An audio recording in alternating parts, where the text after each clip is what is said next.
আমার প্রিয় ছাত্রছাত্রীরা, আমরা জানি বাংলা কথা সাহিত্যের প্রথম সার্থক শিল্পী বঙ্কিমচন্দ্র চট্টোপাধ্যায়। বঙ্কিমচন্দ্র চট্টোপাধ্যায়ের রজনী উপন্যাসটি আজকে আমাদের আলোচনার বিষয়। সঙ্গে থাকো।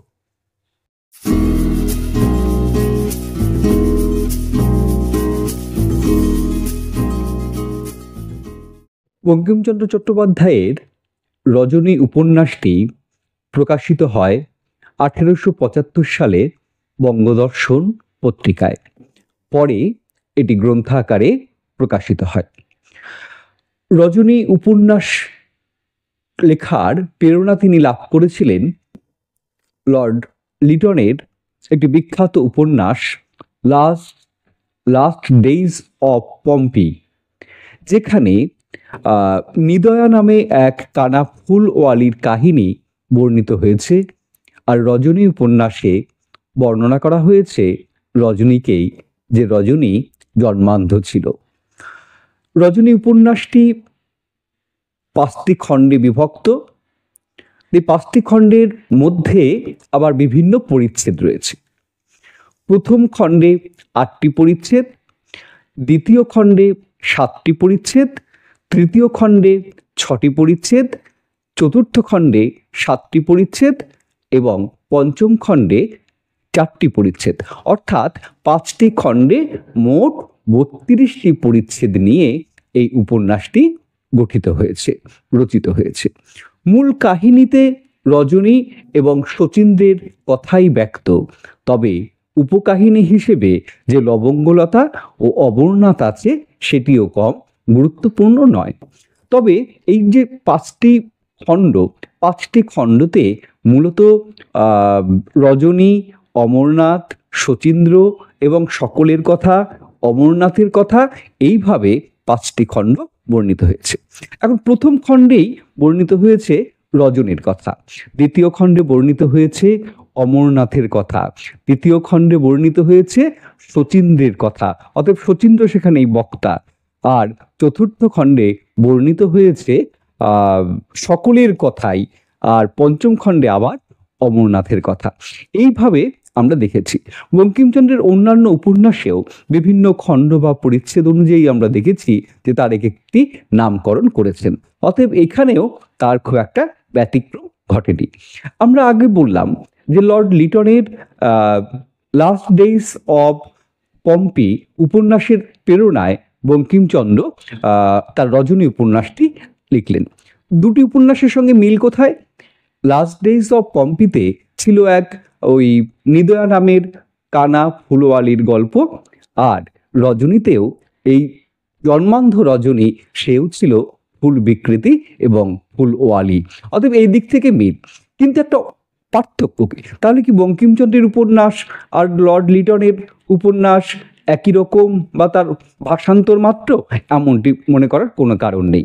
কারণ লর্ড লিটনের উপন্যাসে তাদের বাইরের ঘটনা বা কথাবস্তুই প্রাধান্য পেয়েছে, কিন্তু বঙ্কিমচন্দ্র তার রজনী উপন্যাসটিতে প্রধান করে তুলেছেন তাদের মানসিক অন্তর্দ্বন্দ্বের কথা।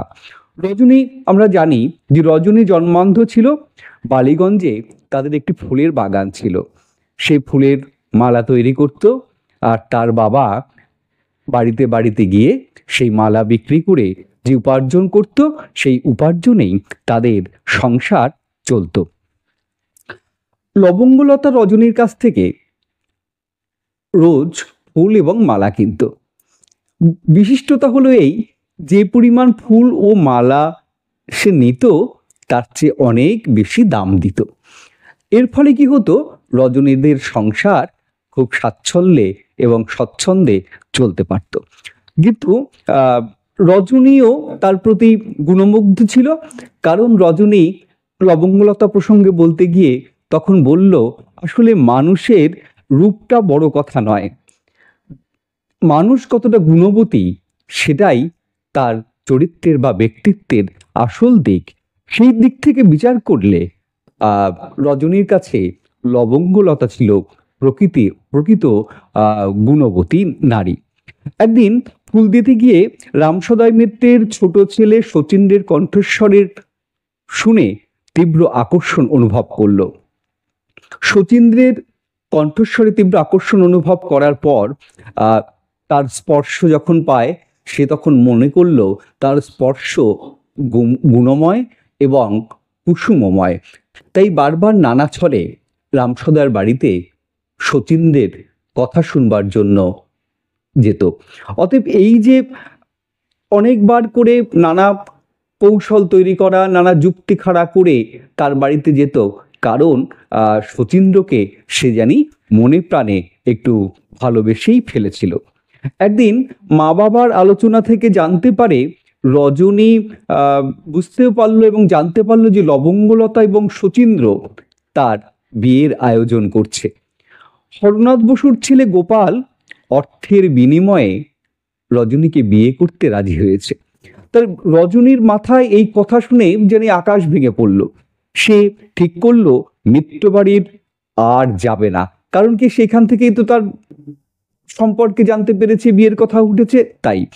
কিন্তু ফুল নিয়ে সেখানে আবার গেল, কারণ কি সেখানে না গেলে শচীন্দ্রের কথা কণ্ঠস্বর সে শুনতে পারবে না। তো এই বিয়ের প্রসঙ্গ নিয়ে লবঙ্গলতার সঙ্গে তার ঝগড়া হয়। এরকম একদিন ঝগড়া করে কাঁদতে কাঁদতে সে ফিরছে তার বাড়ি থেকে, এমন সময় পথে শচীন্দ্রের সঙ্গে দেখা। শচীন্দ্র তাকে আবার বাড়িতে নিয়ে যায়। বাড়িতে নিয়ে যাওয়ার পর শচীন্দ্রের যখন হাতের স্পর্শ পায় এবং হাত ধরে নিয়ে যাওয়ার পর শচীন্দ্র যখন তাকে হাত ছেড়ে দিল, তার মধ্যে একটা বেদনা এবং যন্ত্রণা হলো। সে শচীন্দ্রকে স্পষ্ট করে জানিয়ে দিল যে তুমি আমার পানি গ্রহণ করিয়াছ, এখন তুমি আমার গ্রহণ না করো, তুমি আমার স্বামী, আমি তোমার পত্নী।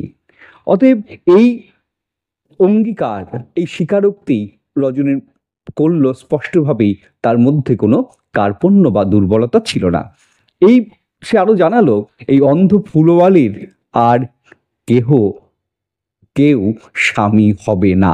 অতএব এই স্পষ্ট ঘোষণার মধ্য দিয়ে রজনীর চরিত্রের একটা ব্যক্তিত্ব দৃঢ়তা আমরা জানতে পারলাম। বাবা মায়ের কথা মতো বিয়ের দিন এগিয়ে এলো। এই মাঝে মাত্র আর একটা দিন বাকি আছে, একদিন পরেই তার বিয়ের। মা বাবাকে সে বিয়ে বাতিল করার জন্য অনুরোধ জানায়। অবশেষে চাপা 2 দিন তার বাড়িতে নিয়ে গিয়ে রাখবে বলে স্থির করলো। এবং চাপা কি করলো যে হীরালাল কে দিয়ে রজনীকে পাঠিয়ে দিল। পথিমধ্যে হীরালাল রজনীকে বিয়ে করার অনুরোধ জানালো, কিন্তু রজনী তাতে রাজি হলো না। এবং রজনী কি করলো যে হীরালালের হাতে যে লাঠিটি ছিল সেই লাঠিটি চেয়ে নিল। সেই লাঠিটাকে 2 খণ্ড করে 1 খণ্ড দিল হীরালালের হাতে, 1 খণ্ড রাখলো নিজের কাছে আত্মরক্ষার জন্য। এরপর হীরালাল রজনীকে যখন বিয়েতে রাজি করাতে পারল না, প্রথমে অনুরোধ করেছিল, পরে ভয় দেখায়, কিন্তু তাতেও যখন কার্যসিদ্ধি হলো না, তখন নৌকা থেকে নামিয়ে নদীর চরে রেখে হীরালাল চলে যায়। তো হীরালাল চলে যায়, যখন এই চলে যাচ্ছে রজনীকে ফেলে, তখন তার সেই হাতের লাঠিটি ছুঁড়ে মেরে হীরালালকে আঘাত করল। এই নিরুপায় পরিস্থিতিতে রজনী ভাবতে লাগলো যে সত্যি সত্যি তার এই দুঃখের জীবন রেখে লাভ কি?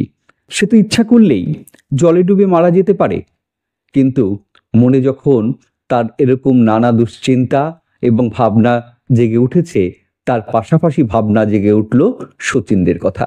আর যে শচীন্দ্রের কথা তার মনে আসলো, সে আবার একটু ধীর গতিতে এগোতে থাকলো। অনেক ভাবনা চিন্তার পর নিজেকে আত্মবিশ্লেষণ করলো, ভাবতে শুরু করলো সে কেন শচীন্দ্রের যোগ্য হয়ে জন্মাতে পারলো না। অতএব শচীন্দ্রের যদি যোগ্য হয়ে জন্মাতো, তাহলে শচীন্দ্র তাকে অন্যত্র বিয়ে দেওয়ার কথা ভাবতেও পারতো না। অতএব এই যে ভাবনা, এই ভাবনা ব্যথিত হতে হতে এক সময় রজনী জলে ডুব দিল। অতএব জলে ডুবে গেলেও সে মরেনি, সে অচৈতন্য অবস্থায়, সংজ্ঞাহীন অবস্থায় ভেসে গেল। এই যে ভেসে যাওয়ার পরবর্তীকালে দেখব আমরা যে তাকে উদ্ধার করা হয়েছে এবং কাহিনীর অগ্রগতি পরবর্তীকালে এগিয়ে গেছে। এই অচৈতন্য অবস্থায়, সংজ্ঞাহীন অবস্থায় নদীর জলে ভেসে গেল, এই অবধি আমাদের রজনী উপন্যাসের প্রথম খণ্ডের আলোচনা শেষ। তোমাদের অনুরোধ করব পরবর্তী প্রশ্নোত্তর শুনবার জন্য এবং পরবর্তী খণ্ডগুলির আলোচনা শুনবার জন্য চ্যানেলটি সাবস্ক্রাইব করো, লাইক করো এবং শেয়ার করো। অনেক ভালো থাকবে, ধন্যবাদ।